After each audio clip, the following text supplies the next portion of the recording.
Kembali lagi bersama saya Adam Savana di pengintau.com. Akhir-akhir ini saya lebih sering main game di desktop menggunakan Xbox Series S. Kalian yang sudah nonton videonya juga pasti tahu kalau untuk setup audio saya menggunakan headset gaming dari Rexus, yaitu Daxa Saturn ST1. Dan kali ini saya akan coba memberikan pendapat saya setelah beberapa minggu pemakaian. Headset ini termasuk brand Pro Gaming series dari Rexus. Saya baru kali ini pakai alat gaming dari Rexus. Tapi kalau dilihat, Rexus itu membedakan antara produk biasa dan produk gaming. Sudah bisa dilihat kalau Rexus juga punya dua website untuk membedakan produknya. Headset ini termasuk di produk gaming, dan yang lebih membuat headset ini menjadi headset gaming adalah fungsinya yang bisa digunakan untuk konsol. Di gambar produknya sendiri juga ada PS4 Fat. Yang seperti ini saya sangat suka karena kebanyakan produk dengan embel-embel gaming itu hanya untuk gaming PC. Tidak bisa digunakan untuk konsol, terlepas dari seberapa bagus kualitas yang diberikan. Tapi menurut saya kalau sudah dinamakan gaming ya harusnya bisa digunakan untuk minimal satu konsol, entah itu PlayStation, Nintendo, atau Xbox. Packaging dari headset ini menggunakan box yang memberikan kesan premium. Terima kasih juga untuk Rexus yang mengirim paketnya menggunakan double box, jadi box original dari headsetnya tidak ada lecet-lecet sama sekali. Dalam boxnya sudah ditulis beberapa spesifikasi untuk memperjelas buyer ketika mau beli. Isi dalam box penjualan terdapat buku petunjuk, kabel aux 3,5 mm dengan panjang kurang lebih 1 meter, dongle USB Type-C plus converter USB Type-A, kabel charger USB Type-C kurang lebih setengah meter, dan mikrofon yang bisa dilepas. Headset ini mempunyai dua varian warna, yaitu putih dan hitam. Kali ini saya pilih warna putih supaya match dengan warna setup desktop gaming Xbox Series S. Secara fisik walaupun menggunakan bahan plastik, tapi menurut saya tidak begitu murahan karena finishingnya bukan yang glossy gitu, melainkan warna doff. Di bagian bando terdapat spons yang sama dengan bagian ear cup. Ear cup-nya sendiri tidak bisa gerak rotasi, hanya bisa ditarik untuk lebih panjang dan pendek. Di bagian kiri terdapat banyak sekali tombol dan port, mulai tombol switch antara mode dongle dan Bluetooth, volume, mute unmute, kemudian port mikrofon, port aux 3,5 mm, dan port charger USB Type-C. Sedangkan di bagian kanan hanya terdapat tombol power untuk on dan off, dan untuk mengubah warna LED RGB. Warna RGB-nya sendiri cukup bagus, tapi selama pemakaian saya lebih pilih untuk turn off supaya lebih hemat baterai. Kalau ditanya tingkat kenyamanan penggunaan, headset ini cukup lumayan. Bagian ear cup bisa mengcover daun telinga dengan baik, tapi karena ini bahannya itu plastik, jadi ya tidak bisa kuat mencekam kepala. Kalau kadang dibuat sambil jalan atau beraktivitas itu headsetnya gerak-gerak, tapi kalau hanya diam duduk di depan komputer bisa dibilang sangat nyaman, apalagi bahannya plastik jadi tidak terlalu berat di kepala. Untuk masalah konektivitas, headset ini mempunyai 3 koneksi, yaitu dongle 2,4 GHz, Bluetooth, dan aux 3,5 mm.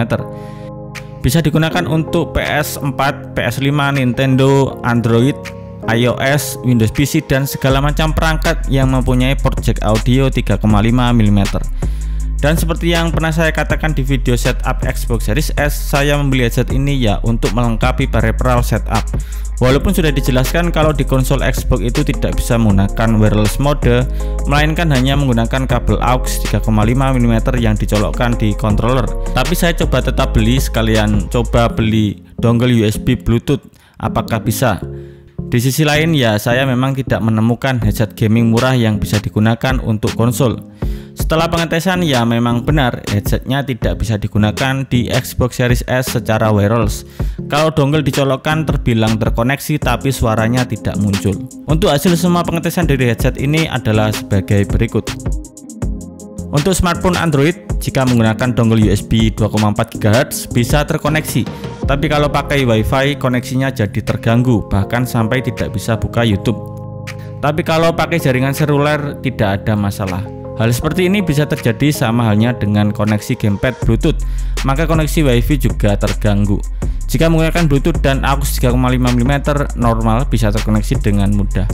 Untuk smartphone iOS, pengetesan kali ini hanya di mode Bluetooth karena tidak ada port jack audio dan USB Type-C.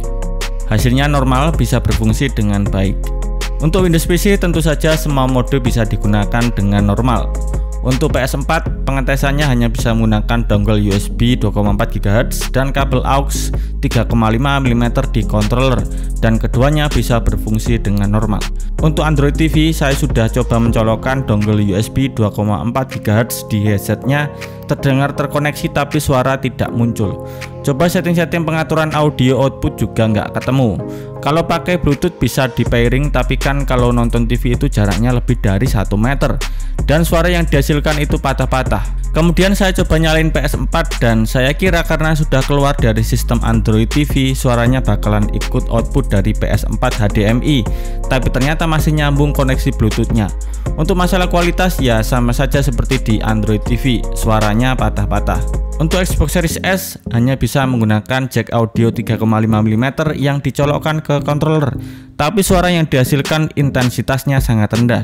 Saya sudah coba ganti baterai controller Xbox barangkali karena baterainya sudah low, tapi ternyata ya sama aja. Jadi misalkan bermain game tidak begitu terdengar antara suara musuh di kanan atau di kiri. Kalau ditanya secara keseluruhan bagaimana kualitas suaranya, boleh saya bilang bagus walaupun tidak punya headset pembanding. Bisa dibilang sedikit di atas rata-rata. Suara bass lebih mendominasi daripada treble, walaupun sebenarnya kualitas suara yang dihasilkan itu berbeda-beda berdasarkan device yang kita gunakan. Ambil saja contoh PS4, kalau menggunakan dongle intensitas suaranya lebih kecil, dan kalau pakai kabel jack audio 3,5 mm hasil intensitas suaranya lebih tinggi. Perbedaan suaranya sangat terasa berdasarkan pengujian hanya jika menggunakan PC dan smartphone saja yang intensitas volume suaranya tidak jauh beda menggunakan ketiga mode. Kalau untuk konsol paling cocok ya digunakan untuk PS4. Kemudian khusus untuk koneksi menggunakan jack audio 3,5 mm, headset tidak perlu dinyalakan dan LED RGB juga tidak bisa dinyalakan. Hal lain seperti ketahanan baterai, selama seminggu pemakaian tidak pernah tiba-tiba drop baterai habis. Kemudian karena charging voltage-nya rendah, saya menggunakan power bank untuk recharge. LED merah sebagai tanda charge, jika LED penuh akan off. Kalau masalah microphone stick dan yang built-in, keduanya bisa berfungsi dengan normal. Demikian review untuk headset Rexus Daxa Saturn ST1, semoga bermanfaat. Headset ini saya rekomendasikan buat kalian para gamer khususnya yang punya PS4 atau main game di PC. Harga terjangkau dan kualitasnya juga lumayan bagus. Terima kasih yang sudah nonton dari awal sampai akhir. Tinggalkan pendapat dan pertanyaan kalian di kolom komentar. Saya Adam Savana, sampai ketemu di video selanjutnya.